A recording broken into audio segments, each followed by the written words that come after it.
let's talk about how the Bible is structured, because as we said in the last video, when we open it up, we're actually looking at 66 different individual books. Some of them are really long, and some of them are actually really short. There's a few that are one page. I mean, you could read them in, at a traffic light, basically. They're very short, and some are, again, very long. So how is the Bible put together? How is it structured? Well, it starts with those general sections that we talked about in the last video are called testaments. You have the Old Testament in the beginning, and then you have the New Testament. The Old Testament is 39 books, and the New Testament is 27 books. And so that's the main breakdown, Old or New Testament. And then from there, we go into chapters, into books. So there's those 66 individual books. And so you have here this kind of chart of the books of the Bible. So you can look at that. And that gives each of those books. You'll notice that some of them have names that make very little sense. Leviticus, Deuteronomy. What does that mean? Well, each of them have a meaning. I won't go into all of each book and why it's called that. But it's called that because that has something to do with the main content of the book. So for example, the book of Numbers involves several times where the people who followed God were counting themselves and dividing themselves into groups and looking at genealogies. And you might go, well, that sounds super boring, and what does it have to do with anything? Again, after this class, I recommend taking Foundations. After that, take Unfolding Gospel. That will help you understand a lot of what's going on in the Old Testament, as well as the New, but a lot of the Old. There are other books you're going to see that have a name on them. And those almost always, not always, but almost always are, I shouldn't say almost always, that's not true. They're the name, let me put it this way. They're either the name of the person who wrote it or the person it's written to. So especially in the New Testament, a lot of books are letters to somebody. For instance, 1 Timothy is a letter to a person named Timothy who was a pastor over a church. It gives us lessons and understanding about how the church should be run, but it's written to a guy named Timothy, so we call it 1 Timothy. Why 1 Timothy? Because there's a second letter to the same person. So very simple to differentiate between, well, which letter are we talking about? The first one we have or the second one? We just say first or second. Sometimes you'll see a Roman numeral I, right? Roman numeral 1, Roman numeral 2. Sometimes you'll see just a normal number 1, number 2. We would just say first or second and then that thing. So sometimes it's the person it's written to, sometimes it's the person who wrote it. So the book of John is called John because John wrote it. But the book of Titus is called Titus because it's written to a person named Titus. This can get a little confusing. It's not a super big deal. This is just why we call them certain things. In the Old Testament, you'll see they're the prophets. They're all named for the prophet who wrote them. Very simple, very to the point, just the prophet who wrote them. And then you'll see some like Proverbs. There's a book called Proverbs in the Old Testament. Well, Proverbs are short, wise sayings. Guess what the book of Proverbs is made up of? Short, wise sayings, okay? And so we break down into these books. This is going to take you time to learn to flip to these books or even to know the names of the books. And so I'm going to give you a chart in your handbook of all the books of the Bible and their abbreviations, and I'll explain that in a second. But these are the books here. And so they're broken also into, I talked about genre at the end of the last video. So we have in the Old Testament, we have books of law. Now, that sounds like they're just going to be a bunch of rules. It's actually not. And when you read those, they're actually primarily telling you the story of what God did among his people, what God is doing. So they're primarily actually story with some laws from God to his people put in there. When I say his people, at the end of this, or later in the end of this lesson, I'm going to give you a little bit of the story of the Bible, and that idea of God's people will make a little more sense. But God originally gave his way to a group of people so that they could share his ways with other people in the world who hadn't experienced God in the same way. Okay, so that way of the Lord we call the law. We have the books of history there in the Old Testament. Guess what those are about? History. Those are all story, okay? Almost 100%. A few of them have short poems in them, but they're almost 100% the story of God establishing a people that he would have a relationship with, and those people really starting to walk away from him and worship false gods that aren't real instead of the God who is real, and God allowing them to be punished for that by being taken into captivity by some empires at the time, and then bringing them back to a land that would be theirs, back into relationship with him. But all the time they point to somebody who's going to come and make things better. And I'll tell you the story of the Bible in a second, but those books of history talk about that story. Books of poetry are poems and hymns, songs meant to be sung, but we basically take them as poems. But also there are proverbs, which are wise sayings. The book of Ecclesiastes is kind of a book about what is meaningful in life. Song of Solomon talks about what love, true love is. And so the book of Job talks about suffering. So we call them sometimes poetry, but I would call them more of like the literary artful, the artful writings of the Old Testament. They're written more, more as, they're not storyline so much as they are art and poetry, wisdom, that kind of thing. Then we have what's called the major prophets, and they're called major for two reasons. One is because they tend to be longer than the minor prophets, real simple reason. Second is that for a time, the Jewish people who first compiled these Old Testament books thought of these as kind of more important. They're not more important. All of Scripture is equally important. So that's not a correct reason to think of them as major, but we still call them major today. Maybe we shouldn't, but we still often do. But they are often longer. Then we have the minor prophets. Those tend to be really short, with the exception of Hosea's just as long as Daniel, or longer. But they tend to be pretty short. Most of those books are maybe 3 chapters, which if you're not a big reader, you're like, gosh, 3 chapters may sound like a lot. 3 Bible chapters is often not very much. Bible chapters tend not to be very long. Then in the New Testament, we have what we call the Gospels, which are Matthew, Mark, Luke, and John. 4 different perspectives, 4 different people writing about Jesus' life while he was here, his death, rising from the dead, writing about Jesus. History is just the book of Acts. Acts tells the history of the early church as it went from Jerusalem out and expanded out. Expanded out by more and more people coming to follow Jesus and establishing churches in more and more places. Then we have what we call Paul's letters, or sometimes Pauline letters. Those are letters by a man named Paul, who was an early leader in the church. And he would go out and establish we call it planting, bringing up leaders, sharing about Jesus, people wanting to follow him, and then they would be a local church in a new area, and there'd be other churches around. They'd have kind of a church network in an area, and Paul would go from place to place to place to place, and then he would write letters back to them after. So he's moved on, he's writing letters back about what church looks like, what the truth of telling them more about the truth of the gospel, right? And so those are called Pauline letters or Paul's letters. Those are a lot more straightforward teaching, a lot more, here's the truth, not story, not poetry, more like a lesson. They read more like a sermon, okay?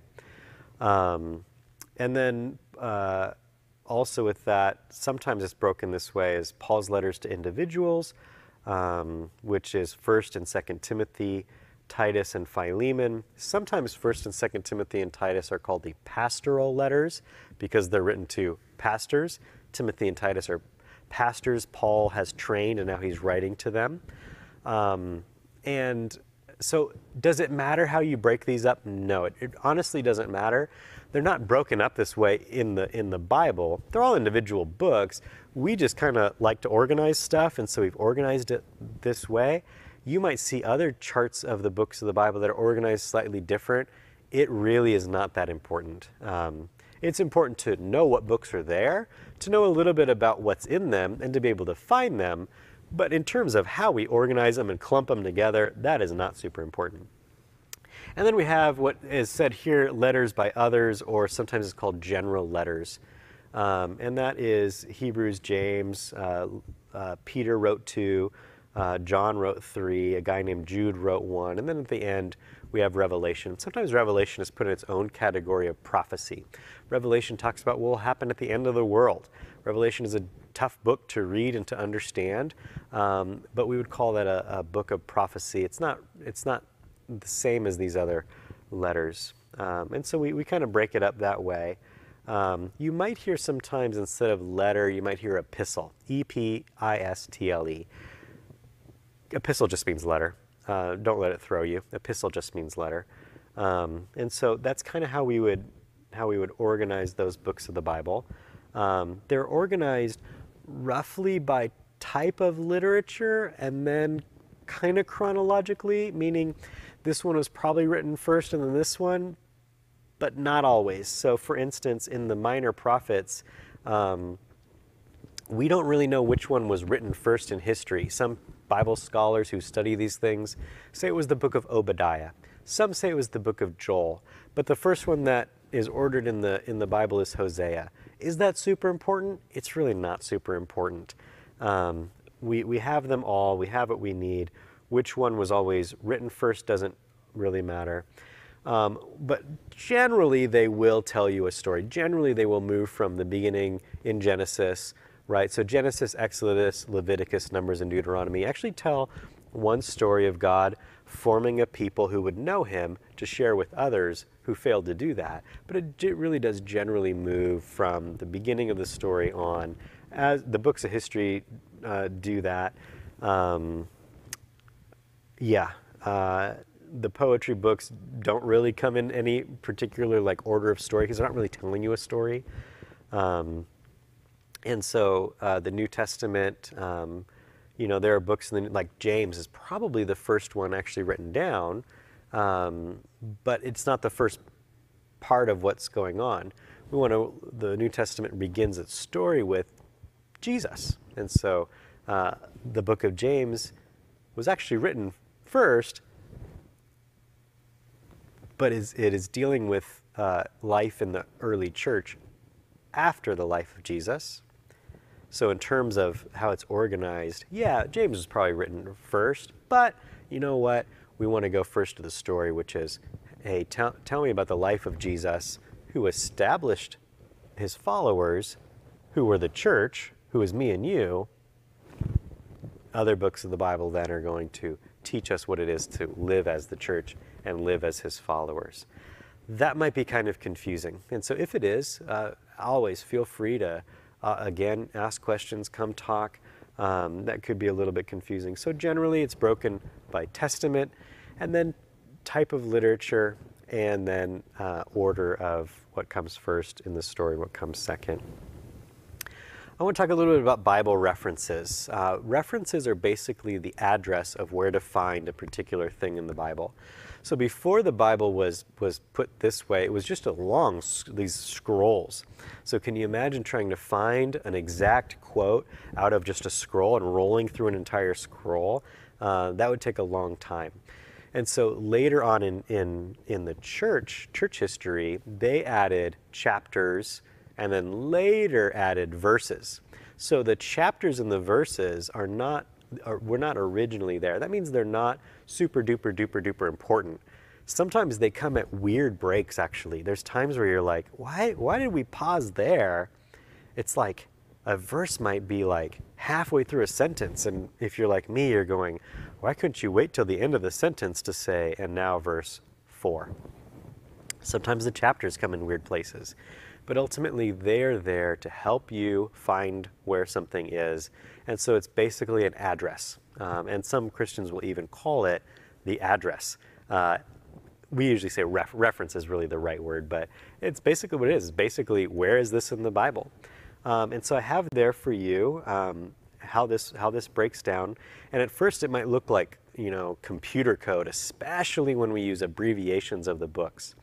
So sometimes we don't write the whole book name out. We give an abbreviation. And I give you a chart of all the books with common abbreviations, so you can look at those, because if you don't know the names of the books, seeing an abbreviation is more difficult. In these first lessons in your handbook, I'm not going to give you any abbreviations. Every reference I give you is going to have the name of the book spelled out in its entirety, so you start getting used to those names. You may have no idea what that book of the Bible is. You may not know where it is. That's okay. I just want you to get used to hearing the names of those books.